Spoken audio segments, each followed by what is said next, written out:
5. Shocking ways the narcissist undermines you. Hello, I'm H.G. Tudor.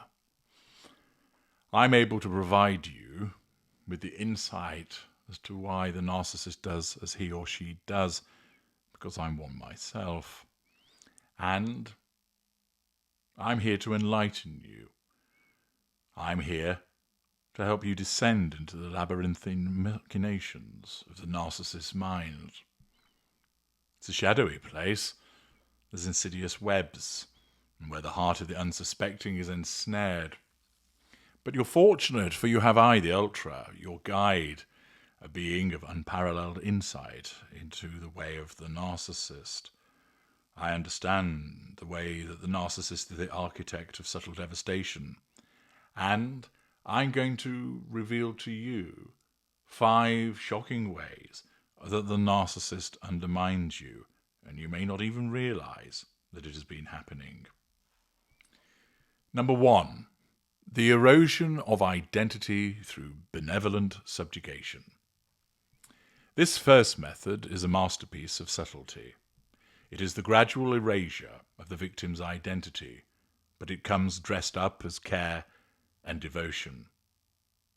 This manipulation is most likely seen with some greater narcissists, but particularly those of the mid-range persuasion.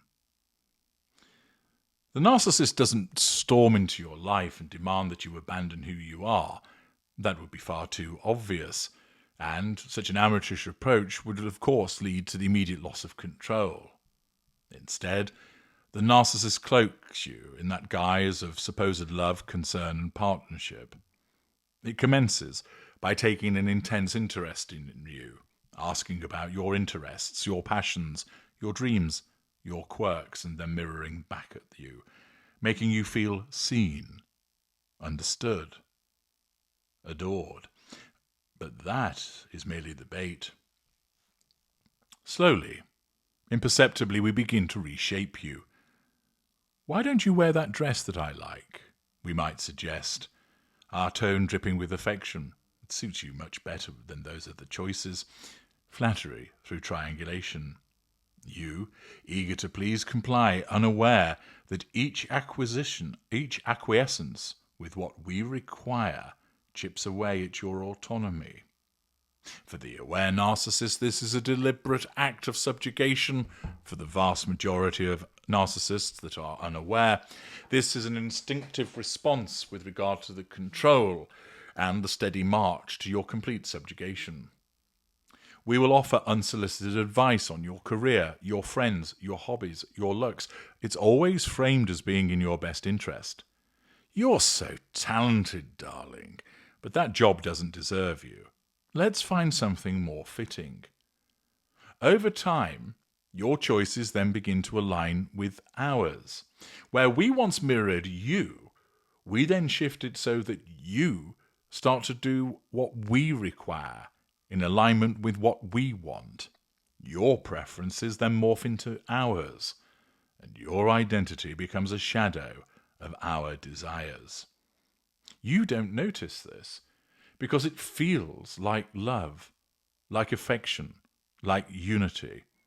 But make no mistake, the narcissist is sculpting you into an extension of the narcissist, a pliable appliance to fuel our need for control and admiration. Number 2, the silent weapon of conditional affection. The narcissist wields the silent but devastating weapon of conditional affection, a tactic so subtle it slips beneath the radar of most perceptive victims. The narcissist will shower you with love, attention, and validation. Oh, how we will make you feel that you are a king or a queen. But this affection is not a gift. It is a transaction. And you, the victim, are unaware of the terms of this transaction. We give you our warmth when you comply. We give you our warmth when you show that you're under control. We give you the flattery when you provide us with the fuel that we crave.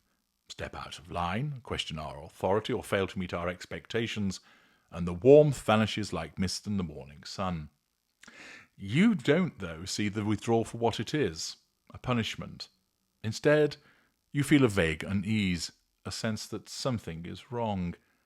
You then scramble to regain our favour, apologising for imagined slights, adjusting your behaviour to restore the golden glow of our affection.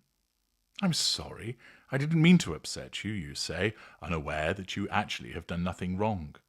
We may not even acknowledge your apology. A cold glance or a curt response is enough to keep you guessing, striving, yearning for our approval. This dance of conditional affection ensures you remain tethered to us, forever chasing an illusionary love that was never truly yours to begin with. You think you're building a relationship. We know we're training a puppet. Number 3, the subtle sabotage of your confidence. The third method is a deliciously covert assault on your confidence, executed with such finesse that you believe your doubts are your own creation. We plant seeds of insecurity, watering them with subtle remarks and watching them bloom into full-blown self-doubt. We don't call you necessarily that you're worthless or incapable, some narcissists might, but for many that is not done because that would be far too crude. Instead, we employ the backhanded compliments, the subtle triangulation comparisons, and feigned concern to chip away at your self-esteem. "Wow, you did so well on that project," we say, pausing for effect. "But I bet you could have done even better with a bit more focus." Or perhaps, "You look lovely tonight, darling, though that other woman at the party really knew how to turn heads." These remarks are delivered with a smile, a touch, a veneer of kindness, so you don't automatically question their intent. But the aggregate effect is that over time you begin to doubt your abilities, your appearance, your worth. You continue to seek our validation, leaning on us to bolster the confidence that we have systematically undermined. You think you're simply navigating the ups and downs of a relationship. We are actually crafting a dependent, pliable source of fuel with the intention that you will never dare challenge our supremacy. Number 4, the isolation disguised as devotion. The fourth method is the art of isolation, cloaked in the mantle of devotion. We understand that your connections to others, friends, family, colleagues, are indeed threats to our control. They may well see through our facade, offer you perspective, or worse, steal the fuel that we claim as ours.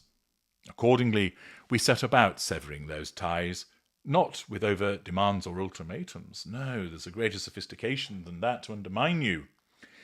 We begin by monopolizing your time, filling your days with our presence, our needs, our desires. "I just want to spend every moment with you," we purr. And you, flattered by our intensity, acquiesce. We subtly disparage your loved ones. "Your friend Sarah seems a bit envious of us, don't you think?" Or, "Your family doesn't really understand you like I do." These comments are delivered with concern, as if we're protecting you from harm. Over time, you find yourself spending less time with others, not because we forbade it, but because it feels easier, safer to stay within our orbit. You don't realize you're being isolated. You think you're choosing to prioritize our love. Meanwhile, we revel in your dependence, knowing you're now wholly ours, a captive audience. Number 5, the gaslighting gambit.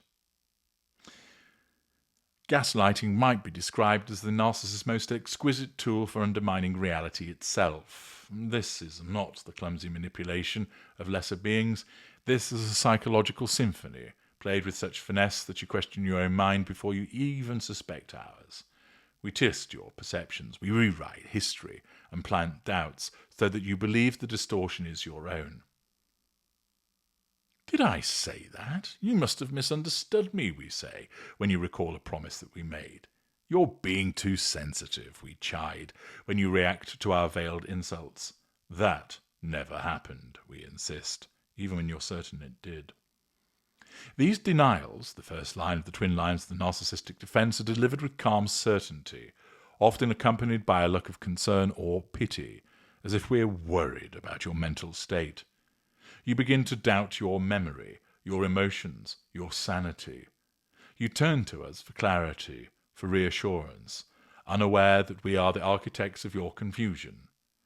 You think you're losing your grip on reality. We know we're tightening our grip on you. These 5 methods are ways that the narcissist undermines you, subtly, unseen. They're not the blunt instruments of lesser predators.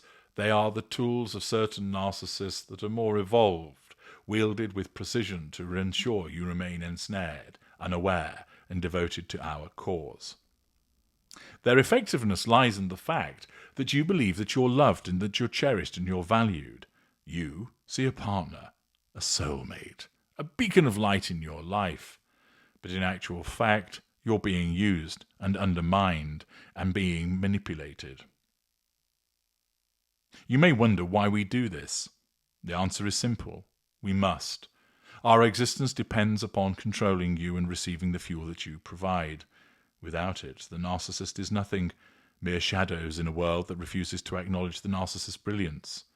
So the narcissist must weave the web, subtle and unseen, ensuring that you remain bound to us, feeding the hunger. These are 5 ways that the narcissist undermines you, and you may not even realize that it has been happening. I'm H.G. Tudor. Thank you for listening.